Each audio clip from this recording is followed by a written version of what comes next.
はい、今日はですね、映画クリエーションストーリーズの公開に合わせて、クリエーションレコーズを代表する、名盤ベスト3を、紹介したいと思います。これはまあ僕の、あくまで僕の、ベスト3なので、皆さんのベスト3とは、違うかもしれませんが、ご了承いただければと思っております。で、早速、ですけれども、第3位としては、マイ・ブラッディ・バレンタインがですね、1988年にリリースした、ファーストアルバム、Isn't Anything です。代表作と言われているラブレスよりも僕はこっちの方が好きでして、よりメロディアスで下手馬な感じがとってもこうキュートで、可愛らしくて好きなんですね。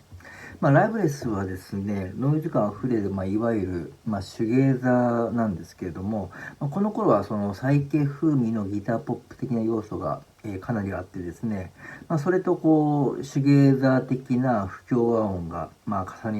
なり合ってですね、すごく、ドリーミングなんですね。ノイジーなギターサウンドの海にふわふわと浮かぶ、ケビン・シールズと、ビリンダ・ブッチャーの、男女混声ボーカルとですね、そのノイズを切り裂くような、ドラムマシンみたいに連打されるドラムの音がですね、すごく非常に気持ちいいんですね。で、このアルバムはですね、大部分がウェールズにあるスタジオで、約2週間ぐらいで、録音されたんですけれども、バンドのメンバーは、一晩に、2時間ほどしか寝てなかったそうですね。で、メンバーのブッチャーはですね、この、寝てないことの影響について、こう説明しています。歌っている時は夢で見たことを思い出そうとしていると。その言葉に全てが代弁されるような、ドリーミングな、魅惑の音楽、がこのイズンとエニシンだと思います。次はですね、オエシスが1994年にリリースしたファーストアルバム、Definitely Maybe です。やっぱりこうオエシスといえばこれなんですね。僕はアルバムが出る前にリリースされたEP かな、日本編集版の、4枚4曲入りかな、8曲入りかな、そのぐらいの、曲数が入っている、EP を買っていて、でこれかなりすごいなと衝撃を受けていて、でアルバムを期待して買ったら、それ想像以上にすごくて、びっくりしたという覚えがあります。オエシスといえば僕はリアムのボーカルかなと思います。で、このファーストアルバムの時点ですでに彼のボーカルっていうのは完成しているなと思います。確かリアムはですね、自分自身で、ジョン・レノンとジョニー・ロットンをミックスさせたと、自分のボーカルについて語ってるんですけども、この2人にもこう匹敵するような存在感っていうのがあるなと思います。90年代以降ではベストといえるボーカリストなんじゃないかなと思います。で、なおかつというか、当たり前なんですけども、ノエル・ギャラガーのソングライティングっていうのはもうファーストアルバムの時点でもう冴え渡っています。で、シングルカットができそうな、ナンバーがですね、アルバムの半分以上を占めているといった感じで、ビートルズ以来の、誰にもわかるような、明快なポップスが作れる有権バンドが現れたなというふうに、当時も感じていましたね。で、最後に紹介するのが、ベストワンがですね、プライマルスクリームのスクリーマデカです。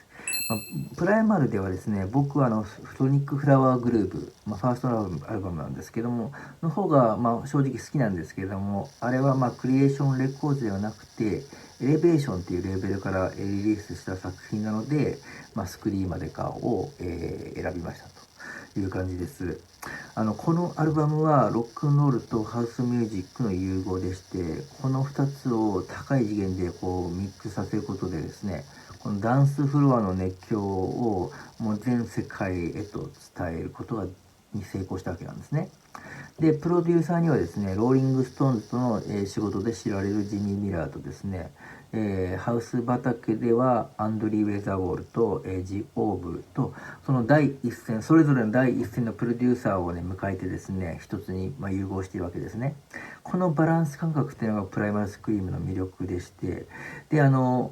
ボビー・ギレスビーのですね、儚いボーカルっていうのがもう圧倒的な存在感ですね。これがこの90年代屈指の名盤に仕立て上げているわけなんですよ。30年以上経った今でも全然古くなってなくてですね、発売当時でも未来の音楽だったんですけど、今聴いても未来の音楽というふうに感じちゃうわけで、このスクリーマデカがですね、いかにこうタイムレスな魅力がある名盤だということが証明されたような気がします。ドラッグの影響が色濃い作品ですね、このアルバムは。その儚くもですね、美しく、そしてうつろな、ドラッグが見せた夢、これがスクリーマデカの本質だとは思いますね。